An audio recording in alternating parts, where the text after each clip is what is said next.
Hi, this is Greg Jones, 1623 Custom Harmonicas, your Seydel service tech. In today's video, we're going to do a quick valve inspection on the Symphony 48 Grand Chromatic. It's a fantastic, very high-end, high-quality chromatic harmonica. And so we're just going to take a look at the valves here and see what they look like. All right, so let's do this together, and if anything needs to be serviced, we'll do that in the video as well. So I'm going to adjust the camera real quick.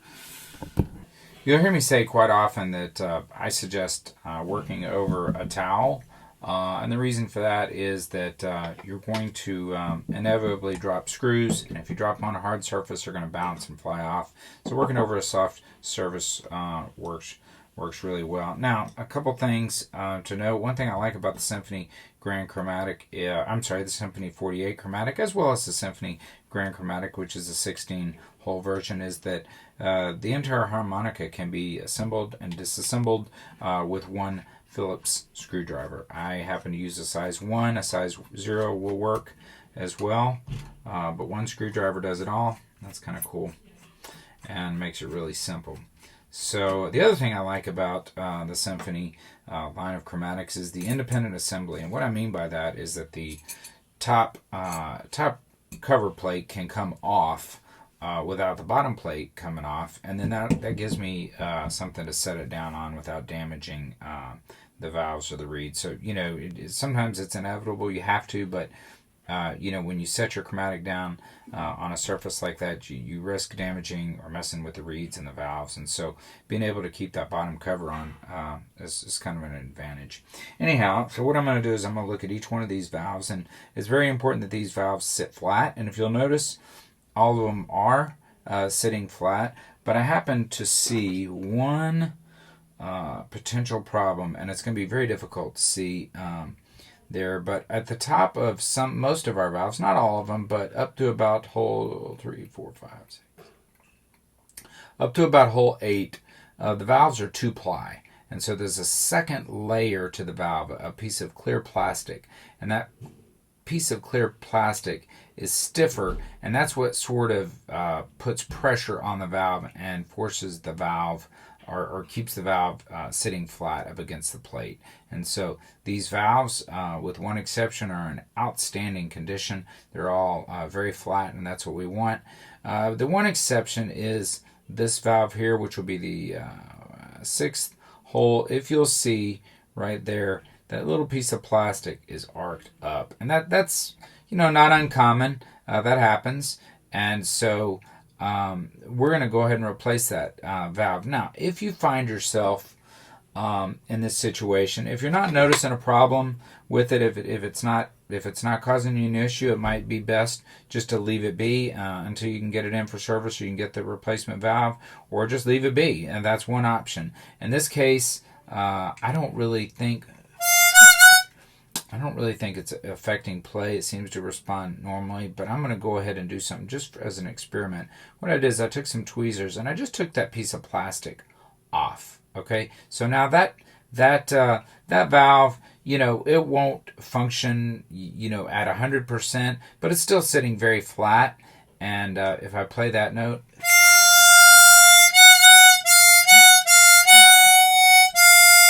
you'll see that the valve comes up and goes back down just fine without that piece of plastic.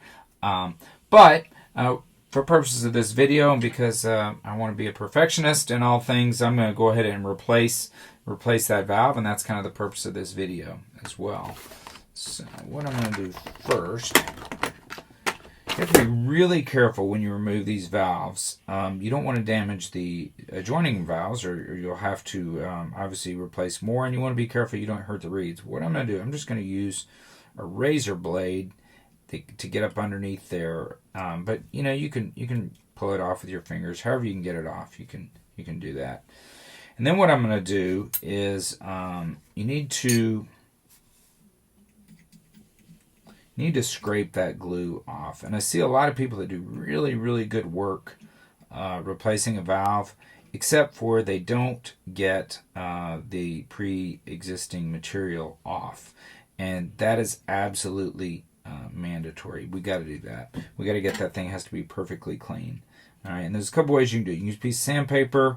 I use a rotary engraver, but you can use whatever you have to do. You can use an alcohol pad. Sometimes that'll do it. You just want to make sure you get whatever's all that glue on there, so it has to be perfectly flat. Now, what I want to do real quick is demonstrate something too that I think is important. Sometimes a valve is bad and we pull it off. We don't have a replacement. We don't want to send it in for service. Sometimes, many times, a chromatic will actually play just fine without any valve. And the science behind that is rather complex, but I'll just kind of demonstrate. So that's the note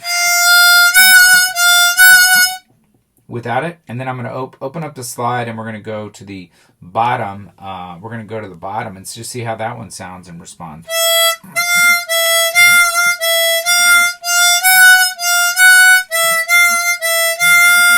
So there's absolutely no difference in the way this reed responds compared to the one below it, which is the same length. There's no difference in the way it responds. And so then, of course, you might ask, well, why do you need a valve? Well, some people actually take them off when they don't need them, and actually like the way they play. So they do play fine. The reason is, I would say, somewhat has to do with reed stability. The reed will be just a little bit more stable with that valve on there. So if you're wanting to do some bending, then having that valve off might actually make that note bend a little bit more.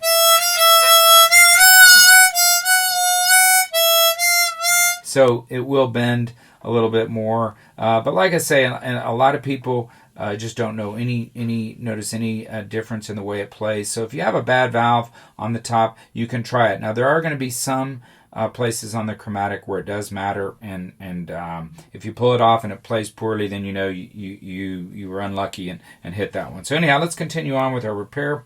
I'm going to just make sure this is nice and flat, and I'm going to use another tool here that I have to smooth that out.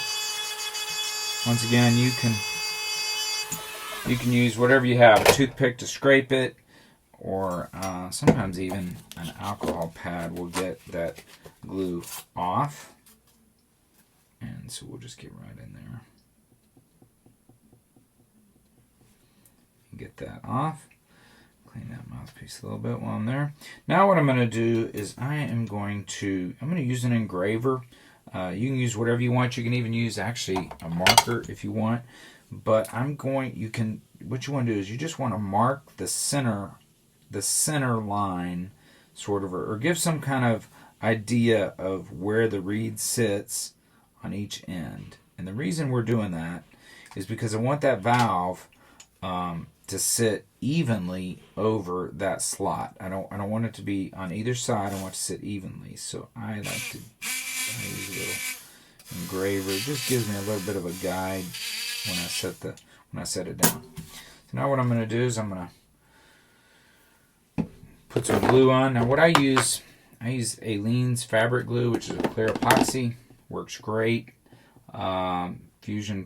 Fabric fusion is what they call it. It's real inexpensive. One tube of this would get any chromatic player a lifetime worth of valve replacements. I probably get 500 or 1,000 valves per tube.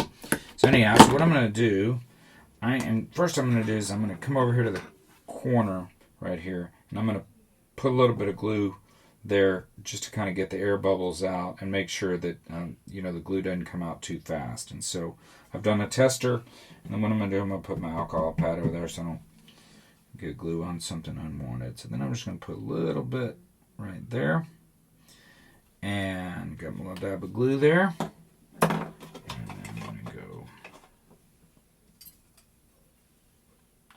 I have all my valves organized in a container. You of course probably won't have that, but I'm going to just take the valve using tweezers. Set that valve down just like that, and right there. And so there is a little bit of glue that squeezed out at the top, and what I'm going to do, I'm going to let that dry, and then I'll go over that in just a minute and get rid of that. Just one thing to note about this glue, it does take a little bit of time to dry. It is slow drying, and that can be a little bit of a disadvantage for some. But I really am against the use of super glue. It just causes a mess. And so I really would not advise using super glue. And then if you do make a mistake, it is really difficult and sometimes very costly to get the super glue off the plate. And you basically have to rip all the valves off and soak it and solvent. So let's try and stay away from super glue. This Fusion fabric is really nice because it cleans up really well, just peels off, and it's really strong. So anyhow, I'll come back later and maybe just trim a little bit of that excess glue off there, although it's not really going to hurt anything, and just let it dry, I would say, for an hour, 1 to 2 hours, and then put it back together, and maybe after about 3 hours it's ready to play again. So it's just a quick tip on how to do a very simple valve replacement on the Symphony 48. Once again, I'm Greg Jones, the Seydel technician and Seydel dealer. If you like this content, like, subscribe, and if you would, swing by my website where I sell all Seydel products. Thank you for tuning in.